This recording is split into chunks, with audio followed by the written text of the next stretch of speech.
This is the Sewing Circle podcast presented by Hanky Code.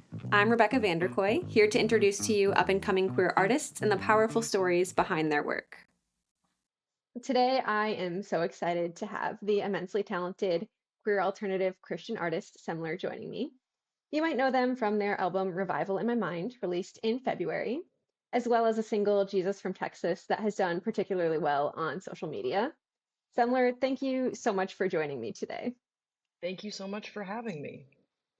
We're excited to have you here. So, last time we talked, it was shortly after the re-release of your hit song, Jesus from Texas. Since I love then, that you've you're released, calling it a hit. That's great. I, Keep up that. listen, listen, it went like platinum in my household. It is a hit. And that is what matters. That's what I'm saying. Like, it's a hit to me. So, on Yeah, this podcast, it's a hit. it's a hit. It is in Yeah, this canon, it's a hit. that's what I'm saying. Mhm. And we're going to keep saying that, and the rest of the world is going to be catching up. Gosh, yes. I needed this a lot, actually. This is Oh, already I'm so glad. encouraging. Sorry, Oh, I I'm so stopped. glad. I interrupted you mid-question. Go on. Oh, that's fine. Basically, since that re-release, you've released the whole album that song is part of. And so I'm wondering if you could talk a little bit about the process of creating that album. So I really wanted to release an album that was stylistically similar to the EP that sort of launched my music career, Preacher's Kid. So you'll hear a lot of those same instruments, but more. So there's a lot of harmonica, which we had, but banjo I didn't have access to at the time that I did Preacher's Kid. You hear that on this record. Hmm. Strings, it's more big budget than Preacher's Kid, but it's stylistically in the same world. And I wanted it to, as best as I could, reflect what my deconstruction journey was through songwriting, which is that I've landed in a better place than when it started, much better place. But side A is extremely fraught, and there's that tension, there's broken relationships, fractured faith, and then you hear the resolution, it is my hope, on side B of finding community, settling in with my family, biological and chosen, and having that sort of that peace of mind that faith doesn't leave you. People leave you, but people can't take God away from you if that's something that is important to you. Yeah. So kind of going a little further into that, a lot of your music, especially this album, but kind of across the board, has both queer and Christian themes, which is a combination that isn't often seen in music. So I'm curious, what does that blend of queerness and Christian music mean to you personally? It means a lot to me because I grew up with Christian music, and when I say I grew up with Christian music, it was almost exclusively what we had access to in my home. So that Yeah. I didn't really know too much about secular music. Like I knew it existed, but like the biggest artists for me were always Christian artists. The songwriters I looked up to, those were Christian artists. And then it was really heartbreaking to come into my sexuality and gender just to figure out who I am. In my coming of age to lose connection to this genre of music that raised me because I didn't develop into the type of person that they wanted within the genre. Not even wanted Yeah. as an artist, but just wanted at the shows, was really, Right. really heartbreaking. So even though at times I felt very self-conscious about being at that crossroads, now more than ever, I want to be representative of a pluralism of perspective and belief for other younger people because I just think it's important. I was just lied to so comprehensively that I would lose touch with faith or lose access to God if I came out, and that I wouldn't be able to pursue a career in music or participate in this genre. And by representing both boldly in my artistry, I am in defiance of that, and I love that. I love um, showing that none of that was true and that you can write whatever songs you want to write and you can be who you are, who God made you to be, and that all of that is worthy and valid and should be celebrated and listened to. Absolutely. If it's Yeah. good, I don't know. I mean, if you're making really bad worship songs, I can't help you. Like if You're like, you're I'm sorry, that's unfortunate. yeah, and I've written really bad when I was closeted, I wrote really bad worship songs. Oh And no. they were so bad. There was I mean, you're just sort of trained in it. So one of the first songs I ever wrote, the lyrics were, "As I lay trying to fight back all these tears, I turn to you like I always do. As I try to overcome all of my fears, you pull me through like you always do." And it's very like D, A minor, E minor, G, something. It's very like by the book. And I thought I was gonna be signed off of that. I was like, watch out, Hillsong. This song is a heater. I'm coming for you. There's fully 12 talking about fighting off my fears, which actually, the fears were probably more tangible then when you're That is 12. The very, imagination. yeah, no, that's very fair. Hmm. So you kind of mentioned the similarities from this record to Preacher's Kid. So that makes me curious, how has your writing process changed and developed over your career? I write more with other people, which I didn't at all on Preacher's Kid. That was entirely written by me. And I really like having collaborators that I can bring songs to that can finesse things I've already been working on or starting from scratch and writing something together. But typically, my writing process is that I have sort of the skeleton of a song. I'm a very lyric driven person, so I'll have sort of lyrics and a melody idea, or usually I'll have a first verse pre-chorus, and I'll be like, okay, I did it, that's the song, and then I'll take it to someone else and be like, what's the second verse or what's the bridge? So that's typically what's changed is involving more people, which is great. It's something I love about songwriting is just Yeah, being very collaborative. yeah. So do you have a favorite song on your album currently? I know that's probably a hard question, but I love them all.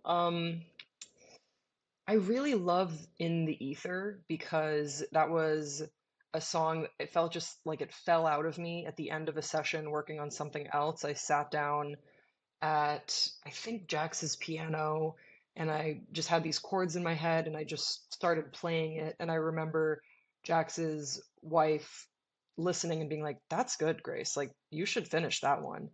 And we really we recorded it. You can hear me taking off my headphones to sing it, and I like how we mix on that recording things that are very raw, and how it's like a lot of the song is sort of unedited, but then it really snaps in the bridge with the gang vocals and the strings coming in and the horns coming in. I'm very proud of that. I think it encompasses like the best parts of Preacher's Kid, this super raw, vulnerable songwriting, and then ties into where I am currently as an artist, where I'm bringing in drummers, we're bringing in a lot of new instruments, we're working out of a studio. It's a bit more of an elevated sound, and I love being able to show off how great my friends are at playing too. yeah, no, that's really awesome, and it's a fantastic song. Thank you. What if you were like, that So was my least favorite one? you're like, I actually hate it. That was my No, skip. Interesting you said that because I do skip that one. no, I think it's great. But you kind of mentioned obviously this story behind one of the songs, but I am curious if there are any other stories behind any of the songs in the album that you'd like to share. Always, I didn't write it all. I totally stole that one from my buddy Zach. So he'd had that song written for a long time and he would just play it around the studio when we were working on other stuff. He just always had this song and I immediately related to it the first time I heard it. And I started threatening him like 3 years ago. I was like, if you don't do anything with this song, I'm gonna cut this song. I love it so much. And then I asked him formally as friends for the album. I said, I really think it would fit perfectly inside A. I would love to cut it and please produce it and coach me, yell at me like we're in the movie Whiplash on how to sing it. Like, you tell me what you want. And I'm really proud. I was the most nervous to sing that one just because I didn't write any of it. I just totally Hmm. felt it. So I think that's sort of a fun story. And what else is fun? Um, Like Now that I nothing think else. about it, there's nothing else is fun, actually. It's a real bummer of an album. I'm trying to think about like other like fun memories from recording. Oh, the strings on Hold a Candle were not scheduled to be in there, but our string player Ginny, our violin player, her ride was late to pick her up, and we were just playing her other songs on the record just to give her some familiarity, and she heard Hold a Candle, and she was like, "Do you mind if I hop back in the booth for a minute just to see? I feel really inspired by this song." And then I feel like the strings are integral to the entire song, and I love when things like that happen. It was Yeah, that's really probably cool. 11 p.m. and she barely heard the song and just lay down everything that you hear on the record. Yeah, that's awesome. And I feel like it definitely also adds so much to that song. Like I can't really Mhm. imagine it without that, to be Yeah, I honest. don't know what we were. It's kind of funny. We're like, what were we thinking that we weren't going to ask her to do strings on this one? I don't know. What did we think we were going to do? Whistle? Like, we needed that. Yeah, you know. Um, so you've had some fun release shows with this new album. And I'm wondering if you could talk a little bit about what you enjoy about performing live or anything about these specific release shows.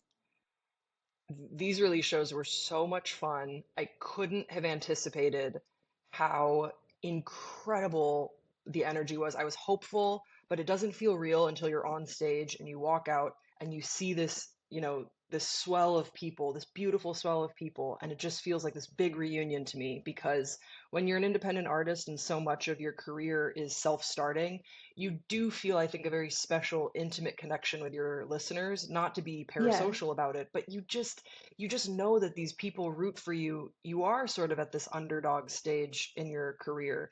So that there were people that flew in for the show. There were people that created pamphlets of lyrics before the album was even out to pass Oh, it out wow. to other people at the show. And feeling that sort of belief and support, especially when people know my story and sort of so much of my music, it was this outstretching of looking for connection, of feeling really isolated and lonely as a queer person of faith. And so to look out at a room and be like, we made it, we are all here right now. When there were moments in my life, it just didn't seem possible that I could be at this point in my life. And it's just this beautiful, it's this catharsis, but it's a party. It's something I'm the most proud of is our shows, the people who come to the shows, because I'm a part of the experience. I'm the person with the microphone. I'm sort of the team captain of it, but like nothing you've been to shows before where like if the audience is kind of lifeless, there's only so much that the band can do. And so Absolutely. I feel really honored that I get to sort of conduct this room at our live events, and I'm so proud of just being part of a Semler show. Like my band is incredible. It's every time I have like conversations with booking agents, I'm just like, send me. Like, I'll go anywhere. Like, there's Fair no enough. place I don't want to go. There's no place I Yeah. don't want to go. It's more just the infrastructure at this time. Yeah, no, that's really cool. Are there any particular songs that you are especially enjoying performing live, either from this new album or just kind of in general? Jesus from Texas is always a lot of fun. It's extremely interactive. And I think Amen has been a lot of fun to perform live too. Yeah. And Little Light was really nice to perform live because it's a hard one for me to sing because of the subject matter. And so when you hear other people sing around you, it is very bolstering. And I have loved that as well. I've loved like hearing other people sing something that's hard for me to sing. Yeah, no, that's really powerful, honestly. Um, are there any particular memorable moments with fans, audience members, that kind of stand out to you that you'd want to share? One time, sometimes like people will wear very like niche Christian things to the show, and it's really, I just love talking, and so this is a scary sentence. I just love talking. Um, but there was like one time that someone wore like pride shirts, but they were Bob and Larry themed from the Veggie Tales. It was like Bob and Larry. I think I'm remembering this right. Bob and Larry like rainbow shirts. We were in Minneapolis. It was a packed show, and I saw them, and I was like, I'm gonna need you guys to get up on stage. Like I need you to sort of. I'll Yeah, give you a hand, but I need kind of everyone to see what I'm seeing because it was just these two kind souls just like bopping out in these like Bob and Larry pride shirts that they'd made themselves. I feel like I need a Bob and Larry Pride shirt. It was so brilliant. And then when I got nervous because I was just so excited at our release show in Chicago, I forgot some of the lyrics, and someone up front had one of those lyric pamphlets and was like holding it up for me. Oh, that's Um, amazing. that was really special. Yeah, that's really cool.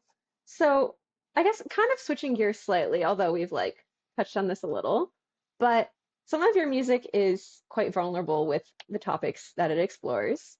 And so I'm curious, how were you able to reach a place where you felt comfortable singing about these personal topics and then not just singing, but also like putting that out into the world? I think a lot changed for me when my personal life became very stable. And creatively, it felt like there were a lot more themes and subjects that were available to me because I knew at night I was home. And I credit a Yeah. lot of that to my wife and my family. Just feeling that security has allowed me to be more adventurous and bold in what I write about.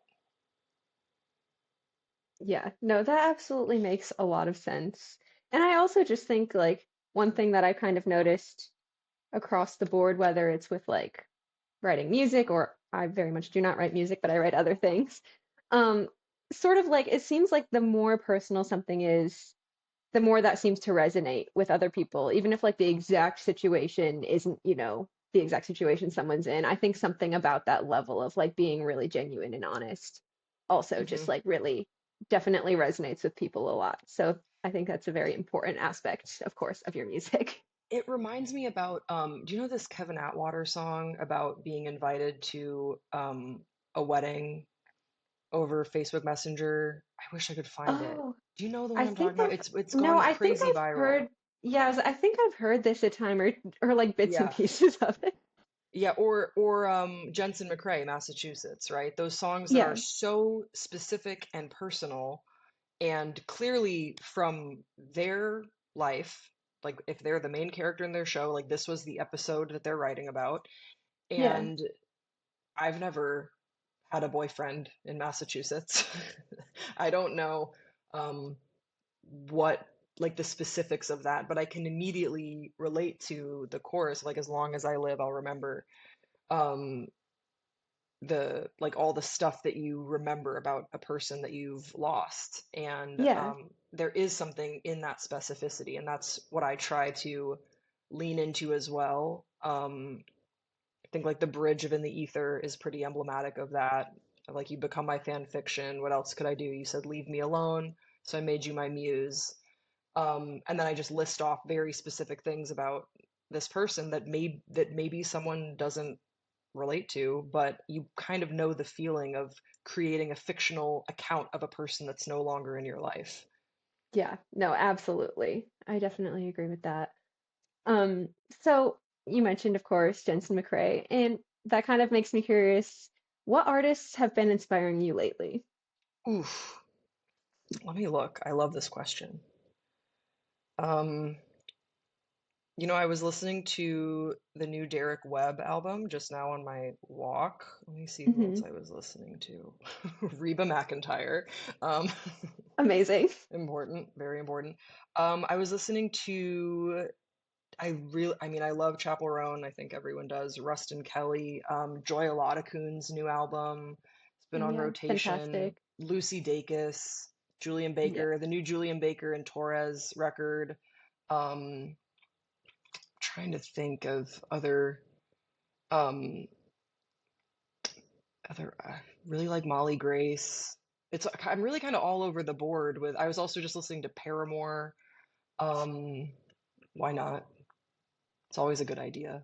You know So what? I It's think always a good always. idea. Well, I played Decode for Frances for the first time because I like to watch her because she really is responsive to music now. She's no longer like Uh, a potato, and it's really fun to play her songs that you just know, like, wow, I remember this song is like has the highs and lows, like a big crescendo, and I felt like Decode yeah. would be a good. So I was listening to that one with her. Um, Jensen McCrae. I'm sure I'm just forgetting a bunch, but Those are all excellent, excellent artists, though, okay. I must say. I want to be cool for Hanky Code. You guys have the best plugs. No, you're being very cool. And I also love the Molly Grace plug because she's someone that we've chatted with a time or two as well. Oh yeah, Jade Bird has a new song out. Oh, yes, yes. Yes. I just feel I really like my favorite thing about working in music is that I get to sort of be part of something that I am such a fan of. So I like I don't think my anything on Spotify for me personally is public, and thank God, because it would be all over the map. It would be like Corn and Jadebird. Like, where are you going here? Like, this is bizarre, but I just love being part of it because I think music is like, for me, it's proof of God. Like that with science and love and music, those are the things that to me inform me that there's something going on beyond this. Absolutely. And also, I love the wide range. I think it's great to not get Okay. stuck in a little niche of like music. I listen to quite literally everything, and I think it's I great. and I like that about you. Thank you. So, obviously, kind of still on the theme of inspiration, I always like to ask people what other types of art inspire them. So, what inspires you I art-wise? remember when you asked me this last time, and I Yes, have, and I remember what I answered, it and was a I good have a answer. follow-up.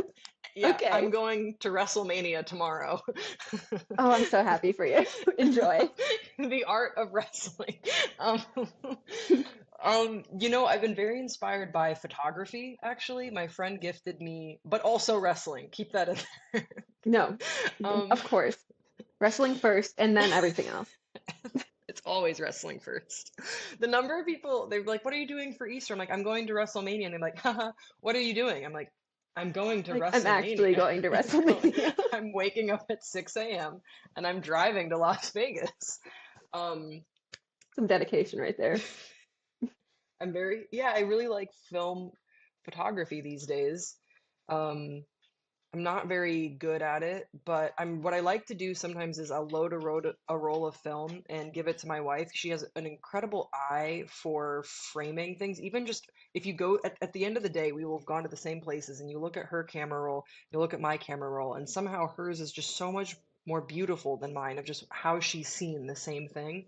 Yeah. And that's what I love about a film camera is that if you just sort of pass it around between people, you'll just see people will frame things differently and it'll just give you this different perspective on the same events. And I think sort of the living metaphor of that is something that inspires me. Yeah. No, I'm definitely with you. I also have recently been really enjoying film, and that's actually what we use for our entire magazine that we have coming out shortly. Was I That's just preferred awesome. to have it all on film, so that's what we did. It doesn't it it's something like you can't place, but I've taken the exact same framing on an iPhone and on a camera, and Yes. it's night and day difference. Oh, absolutely. Yeah. No, I've definitely done the same. And also I've done like the same shot on like digital versus film. And it's just like I feel like there's something with film that you can't replicate, even with like Mhm. editing. Like there's just something there. I know. It's very validating to hear that from someone who probably has more experience because I'm just sort of like dabbling in it, but I really, I'll order the negatives and the prints because it just feels like these are the photos that we will want from this really special time in our life when we have like a new baby and there's just so much to document. Yeah. The film, it really feels like no, these are the photos we'll definitely be keeping versus, and I love taking iPhone photos too, but I'll just like fill up my phone with stuff that I don't really know if it's any good. Yeah. No, I'm with you, but I also think too, like partially, there's a lot more intention behind a film photo because you only have so many shots. So I feel like Hmm. usually when I do that, I'm like, oh, I know that at least some of these I'm putting a lot more thought into than just like taking like 100 of the same thing. Yeah. But anyway, changing gears a little, is there anything new and exciting on the horizon for you? Anything you want to share? Anything like that? I am performing for the first time abroad. I have two festival dates, one in the UK and one in the Netherlands this summer, That's really and I'm exciting. really excited about that. For the UK festival, it's called Greenbelt, and I'm bringing over my drummer from my normal band, or like I should say my stateside band, and then the guitarist for that show will actually be the guitarist from like the metal band I played in high school who lives in London. So Oh, it's going to that's be a so bit cool. of a high school reunion, and he's an incredible guitar player, and I haven't seen him since I was a teenager. And I just like hit him Oh, up on Instagram because we've that's stayed so in cool. touch. And I was like, these songs are going to be extremely easy for you because you're very good at guitar. Do you want to get the band back together for like one night only in like Boughton? I think it's called Boughton House. It's in Kettering, England. That's so cool. I'm very excited. And Well, hopefully a London pop-up show while we're there too. We're still figuring that out. that'd be awesome. Well, thank you so much for taking the time to join me. I really appreciate it. You're such a talented artist, and I can't wait to see what you do next. I'm hoping you eventually end up at a show in New York so I can swing by. We Um, must. We definitely need to do some sort of an East Coast run. It's certainly on my radar. okay, good. I'll keep an eye out then. Yeah, bring your film camera. Oh, I always do to every show that I go to, so it'll be there. Well, it was wonderful to catch up with you as well. Thank you so much for supporting my music, and I'm just so excited for Hanky Code and just to see what Absolutely. Thank you so happens. much. I Thanks really for appreciate supporting it. queer artists all over. It's great. We need more Absolutely. of it.